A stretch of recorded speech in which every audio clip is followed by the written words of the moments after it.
जिल्हाअंतर्गत बदली प्रक्रिया विशेष संवर्ग भाग 1 मधील शिक्षकांनी पसंतीक्रम कसे भरावे. दिनांक 12 जून 2025. जिल्हाअंतर्गत बदली अपडेट. जिल्हाअंतर्गत बदली 2025 प्रक्रियेसंबंधी काही शंका आणि अडचणी येत असल्यास आपण माझ्या नंबरवर कॉल करू शकता. विशेष संवर्ग 1 व विशेष संवर्ग 2 अंतर्गत लाभ येणाऱ्या शिक्षकांचे सादर केलेल्या फॉर्म तालुका स्तरावर व्हेरिफिकेशन त्रिस्तरीय समितीकडून पूर्ण करण्यात आलेले आहे. ज्या शिक्षकांच्या फॉर्ममध्ये पुराव्यामध्ये त्रुटी आढळून आलेल्या आहेत ते फॉर्म CO लॉगिनमधून रिजेक्ट करण्यात येतील. शक्यतो दिनांक 13/6/2025 रोजी विशेष संवर्ग भाग 1 व 2 च्या अंतिम याद्या मान्य शिक्षणाधिकारी यांच्या लॉगिनवरून प्रसिद्ध होऊ शकतात. प्रसिद्ध झालेल्या संवर्ग शिक्षक भाग 1 व संवर्ग शिक्षक भाग 2 च्या याद्यांवर जर कोणत्याही शिक्षकाला आक्षेप घ्यायचा असेल तर शिक्षणाधिकारी यांच्याकडे अपील टू EO व मुख्य कार्यकारी अधिकारी यांच्याकडे अपील टू CO अपील आक्षेप तक्रारी करता येणार आहेत. वरील बदली प्रक्रिया दिनांक 13 जून व 14 जून दरम्यान पूर्ण करण्यात येईल. तसेच संवर्ग 1 शिक्षकांना पसंतीक्रम भरण्यासंदर्भात पोर्टलवर वेळापत्रक अपडेट होईल. म्हणजे शिक्षक संवर्ग 1 व शिक्षक संवर्ग 2 यांना आपला प्राधान्यक्रम केव्हा भरायचा आहे हे 13 किंवा 14 जून दरम्यान पोर्टलवर अशा प्रकारचे वेळापत्रक अपडेट होणार आहे. तसेच बदली अधिकारप्राप्त शिक्षक व बदलीपात्र शिक्षकांच्या याद्यासुद्धा पुन्हा प्रसिद्ध होऊ शकतात. काही अडचण न आल्यास दिनांक 15 जून 2025 पासून संवर्ग 1 ला पसंतीक्रम भरण्याकरता वेळ दिला जाऊ शकतो. संवर्ग 1 च्या शिक्षकांनी प्राधान्यक्रम कसा भरावा. अद्याप पोर्टलवर प्राधान्यक्रम भरण्याची सुविधा उपलब्ध झालेली नाही. खालील लिंकवर आपला मोबाईल क्रमांक टाकून आपण पोर्टलवर लॉगिन सुरू झाल्यानंतर प्राधान्यक्रम भरू शकता. ह्याकरिता https://ott.mahard.com या लिंकवर क्लिक करावे. संवर्ग भाग 1 च्या शिक्षकांनी प्राधान्यक्रम भरताना कमीत कमी 1 शाळा व जास्तीत जास्त 30 शाळा भरणे अनिवार्य आहे. संवर्ग भाग 1 च्या शिक्षकांनी पसंतीक्रम भरताना पोर्टलवर फक्त बदलीपात्र शिक्षकांच्या जागा दाखवल्या जातील. संवर्ग 1 च्या शिक्षकांसाठी हे विशेष महत्त्वाची बाब आहे. जे बदलीपात्र शिक्षक आहेत त्यांच्या जागा केवळ या संवर्गाच्या शिक्षकांना बदलीचा प्राधान्यक्रम भरताना दिसणार आहेत. जर आपण बदलीपात्र नसाल तर आपण कितीही पर्याय भरले तरी चालतील. कारण आपण बदलीपात्र नसल्यामुळे आपण भरलेल्या प्राधान्यक्रमातील शाळा न मिळाल्यास आपली पूर्वीची शाळा कायम राहील. बघा, ज्यावेळेस संवर्ग शिक्षक भाग 1 मध्ये आपण बदलीपात्र नाही आणि आपण प्राधान्यक्रम भरले तर मात्र आपल्याला त्या प्राधान्यक्रमाची शाळा मिळाली नाही तर आपली पूर्वीची शाळा कायम राहील.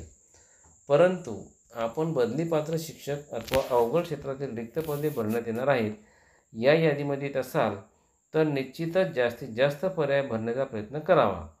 जेणेकरून आपण दिलेल्या प्राधान्यक्रमातील शाळा आपल्याला मिळेल. अन्यथा वरील टप्प्यामध्ये बदली होऊ शकते. विशेष संवर्ग भाग 1 च्या शिक्षकांनी मोबाईलवरून प्राधान्यक्रम कसा भरावा.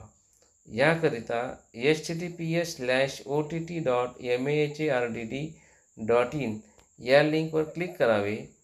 ओपन होणाऱ्या पेजवर आपला मोबाईल क्रमांक टाईप करा व सेंड OTP ऑप्शनवर क्लिक करा. आपल्या मोबाईलवर OTP आला असेल तो टाकून लॉग इन करा. लॉग इन केल्यानंतर सर्वप्रथम पोर्टलची भाषा मराठी करून घ्यावी. त्याकरिता पेजवरील मराठी या टॅबवर क्लिक करा. आपल्या पोर्टलची भाषा मराठी होईल. स्क्रीनवर आलेले डिक्लेरेशन स्वीकारून डाव्या मेनूतील एंट्रा डिस्ट्रिक्ट वर क्लिक करा.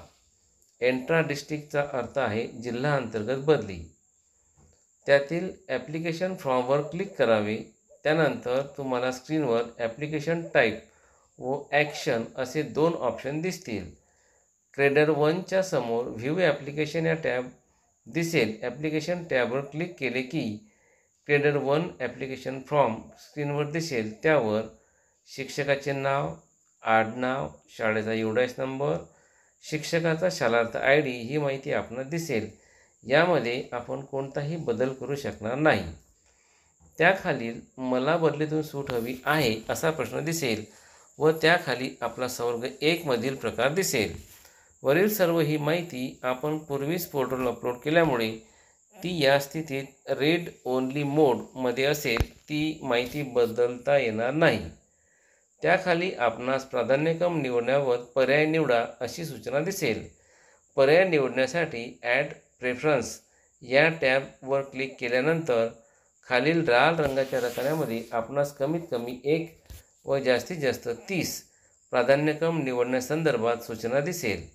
याचाच अर्थ विशेष संवर्ग भाग 1च्या शिक्षकांना कमीत कमी 1 प्राधान्यक्रम निवडणे आवश्यक आहे व जास्तीत जास्त 30 प्राधान्यक्रम आपण निवडू शकता.